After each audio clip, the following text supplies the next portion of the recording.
And back here in Washington, a video posted on President Trump's social media account that included a racist depiction of former President Obama and former First Lady Michelle Obama has now been taken down.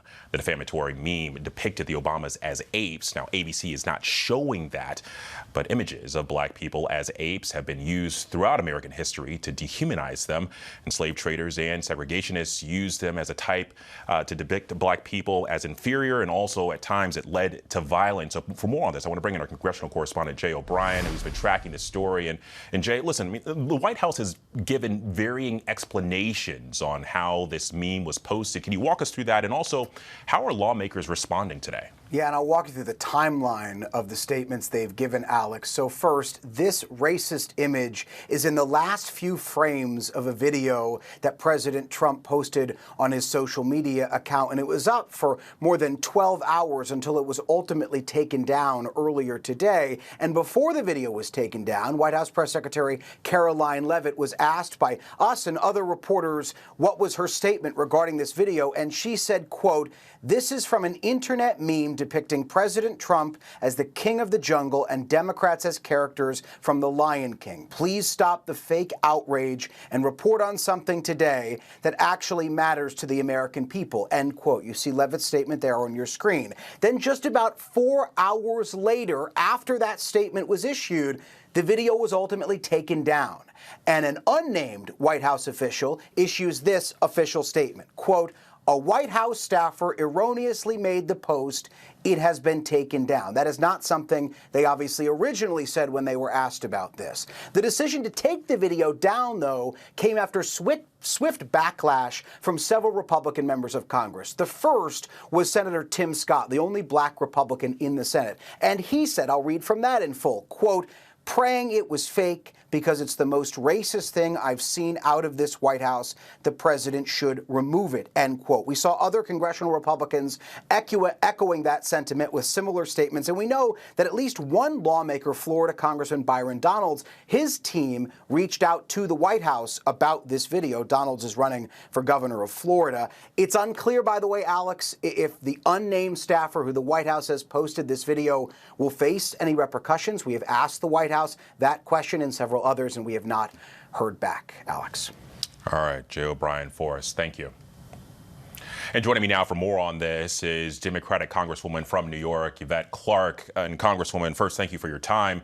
But listen, the White House originally called this fake outrage and then said that a staffer erroneously made that post before taking it down, as we just heard Jay reporting there.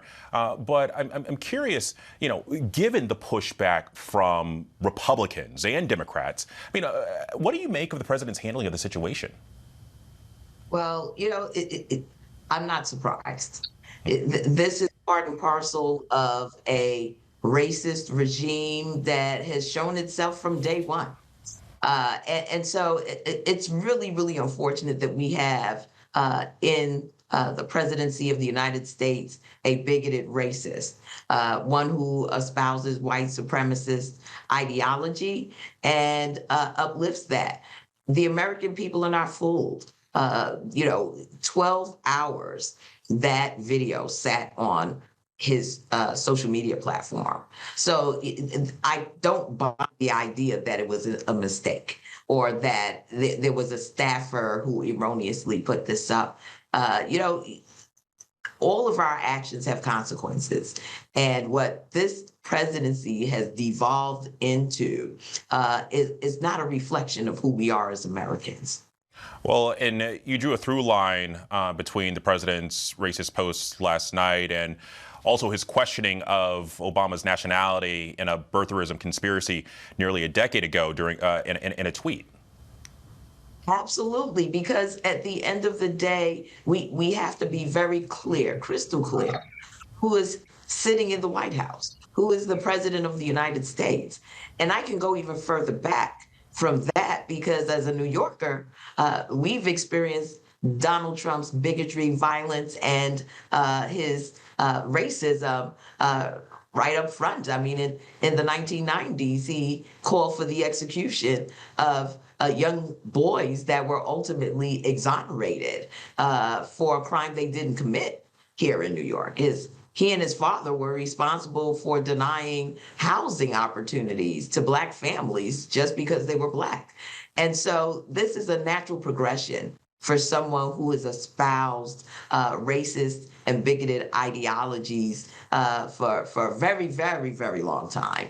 And it's unfortunate. Here we are commemorating 250 years of the United States of America and 100 years of the commemoration of Black history in America.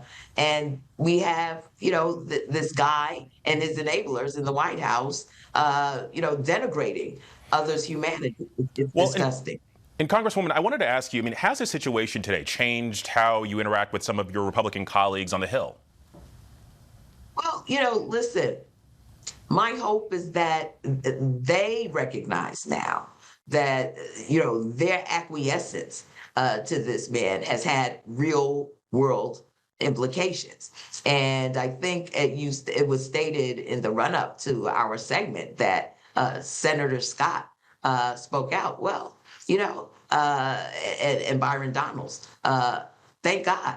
Byron Donalds has a political imperative before him, and certainly as a Black man, I'm hoping he was offended. But there's a lot of political implications here for a lot of my colleagues on the Republican side. And so I think that, many of them see this as a way that they lose favor with the American people, with the American voters, by staying silent in the face of this unadulterated racism.